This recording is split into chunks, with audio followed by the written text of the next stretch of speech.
The breaking news on today's show, the Dallas Cowboys have cut Chris Jones. At long last, they've moved on from their punter, who was bad and overpaid. What the Cowboys were able to do on accident was find a better punter when Chris Jones got hurt. They signed Hunter Niswinder off the street, and he was immediately an upgrade over Chris Jones, despite nobody knowing who Hunter Niswinder was. The Cowboys had been, quote-unquote, expected to do this for a while now. I'm not really sure what the stuff behind the scenes was as to why it took them so long to actually do it, but it does save the Cowboys an additional $2 million in cap space. They were sitting around $14 million entering this move, so they're sitting around $16 million. It's all fluid, it all ebbs and flows, and you can also create like $30 million in cap space if you want to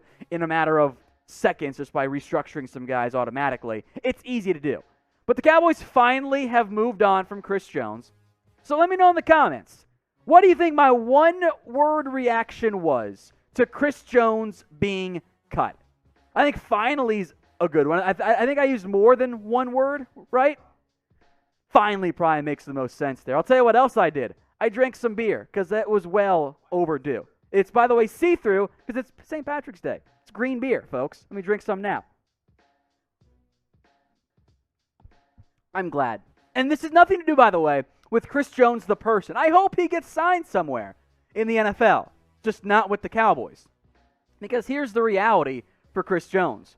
For the past several years, he was not good. And there's no way around that. Hunter Niswinder came in and immediately averaged almost a full 5 yards per punt and pinned more inside the 20 in fewer opportunities. Chris Jones represented what's been wrong with this Cowboys team for far too long. They don't feel the need, way too often, to push players. They signed Chris Jones because he was good several years ago, and they said, okay, we're set. Even though for the past couple seasons, Chris Jones has been a bottom 10, bottom 5, if not league worst punter in the NFL. Did they ever bring in any type of competition? No. They were just like, it's good. It's totally fine. They don't have to worry with those things. Like, oh, Chris Jones will be a good player. It's fine. We don't need to upgrade at all. And it's not even about the spending big on a punter. It's not what I want to do. But you're paying premium punter money for a crappy punter. Why would you do that? You saved $2 million. They should have cut him last year. The Cowboys literally picked a random guy up off the street, and he was better than Chris Jones.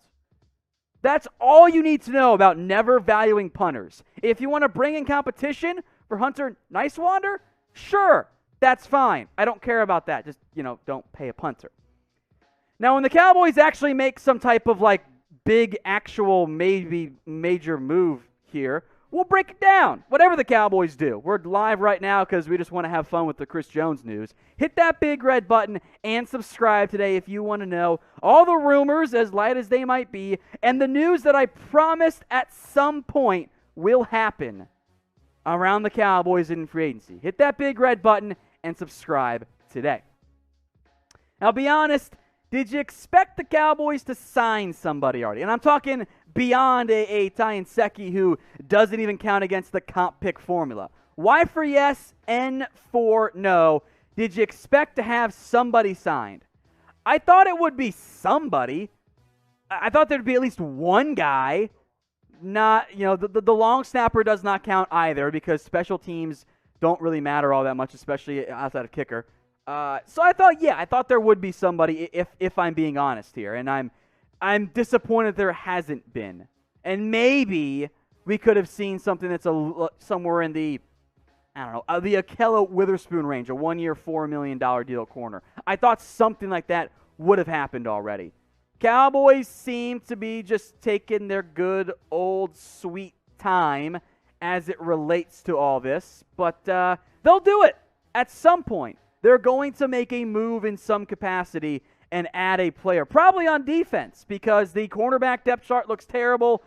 The linebacker depth chart is very thin as well. And then on top of that, the defensive line needs help. Defense needs all kinds of help. Maybe they'll make some type of move in the near future.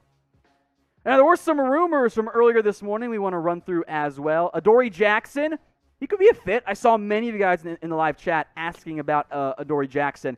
Cut by the Titans on Tuesday. Former first-round pick, was liked by the Cowboys back in 2017. Coming off injury concerns, that'll bring down his value. That could be in the Cowboys mold. Tarell Basham, also an apparent target of interest, I should say, for the Dallas Cowboys, per the Dallas Morning News and Michael Gelkin. He's not been good. Now, maybe the former third-round pick can find a resurgence of sorts in Dallas, potentially. But this is a pretty underwhelming move. It also gives you some depth on the defensive line. If you were to sign Basham in a way that you could cut him if he's bad, I'd be okay with that one. But then the more popular one I've seen linked quite a bit, Keanu Neal, which is fine. Like, at this point, I just want something to talk about, to have fun with, to make the team a little bit better. I will make this point, though, and it's one I've made before on the show.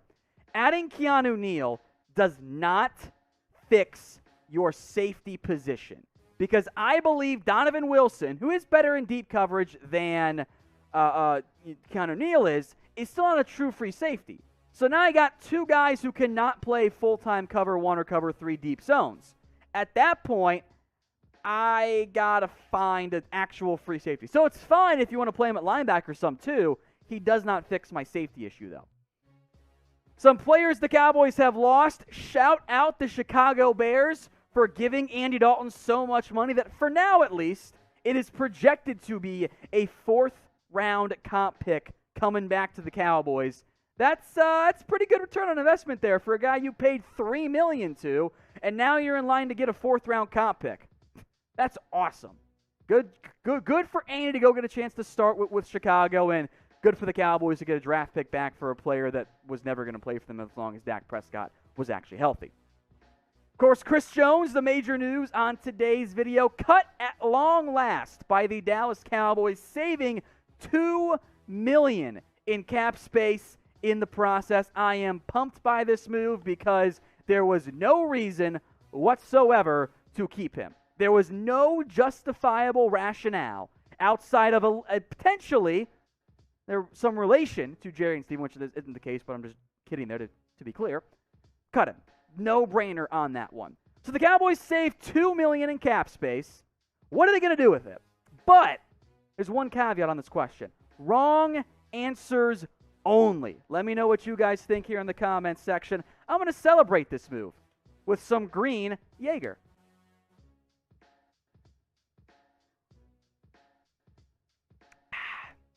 Jaeger's delicious.